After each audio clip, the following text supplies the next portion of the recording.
IPL 2026 సీజన్కు ముందు Rajasthan Royals కీలకమైన మార్పుకు సిద్ధమవుతోంది.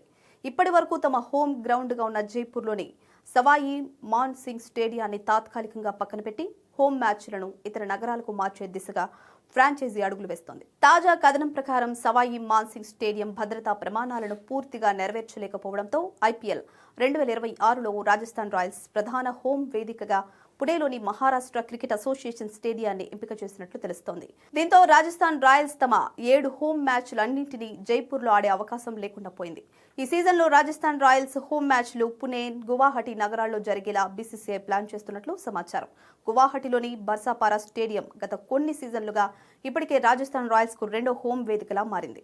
ఇప్పుడు అదే ట్రెండ్ ను కొనసాగిస్తూ మిగిలిన మ్యాచ్లను అక్కడ నిర్వహించనున్నట్లు సమాచారం. జైపూర్ వేదిక తప్పుకోవడానికి భద్రతా మౌలిక వసతులే కాకుండా రాజస్థాన్ క్రికెట్ అసోసియేషన్లో కొనసాగుతున్న పరిపాలనా సంక్షోభం కూడా ప్రధాన కారణంగా మారింది. బీసీసీఐ ఈ అంశంపై కఠిన వైఖరి అవలంబిస్తూ ఆర్సీఏలో ఎన్నికైన పాలక మండలి ఏర్పాటయ్యే వరకు జైపూర్ సవాయి మాన్ సింగ్ స్టేడియంలో ఐపీఎల్ మ్యాచ్లకు అనుమతి లేదని స్పష్టం చేసింది. ఐపీఎల్ చైర్మన్ అరుణ్ ధూమల్ కూడా ఈ విషయాన్ని గతంలోనే చెప్పారు. బీసీసీఐ నిబంధనల ప్రకారం ఎన్నికల ద్వారా ఏర్పడిన పాలక వర్గం తప్పనిసరి అని ఆయన తెలిపారు. అయితే గత దాదాపు 2 ఏళ్లుగా ఆర్సీఏ తాత్కాలిక కమిటీల ఆధ్వర్యంలోనే కొనసాగుతోంది. రాజస్థాన్ రాయల్స్, ఆర్సీఏ మధ్య సంబంధాలు గతంలోనూ ఉద్రిక్తంగా మారిన సంగతి తెలిసిందే.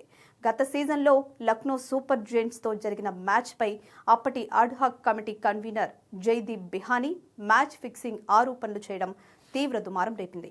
అయితే రాజస్థాన్ రాయల్స్ ఆ ఆరోపణలను ఖండించగా బీసీసీఐ ఉన్నతాధికారులు కూడా వాటిని ఆధారం లేనివిగా కొట్టిపారేశారు. ఇదిలా ఉండగా పుణేలోని ఎంసీఏ స్టేడియం మళ్లీ ఐపీఎల్ మ్యాప్లోకి రానుంది. చివరిసారిగా 2022లో ఐపీఎల్ మ్యాచ్లకు ఈ వేదిక ఆతిథ్యం ఇచ్చింది. అంతకుముందు రైజింగ్ పుణే సూపర్ జైంట్స్ జట్టుకు ఇదే హోమ్ గ్రౌండ్గా కూడా వ్యవహరించింది. ఇటీవల రాయల్ ఛాలెంజర్స్ బెంగళూరు కూడా బెంగళూరులోని చిన్నస్వామి స్టేడియం భద్రతా అంశాలపై ప్రత్యామ్నాయ వేదికలను పరిశీలిస్తున్నట్లు వార్తలొచ్చాయి. అయితే కర్ణాటక స్టేట్ క్రికెట్ అసోసియేషన్ మాత్రం బెంగళూరులోనే ఐపీఎల్ మ్యాచ్లు కొనసాగుతాయి అన్న నమ్మకాన్ని వ్యక్తం చేసింది.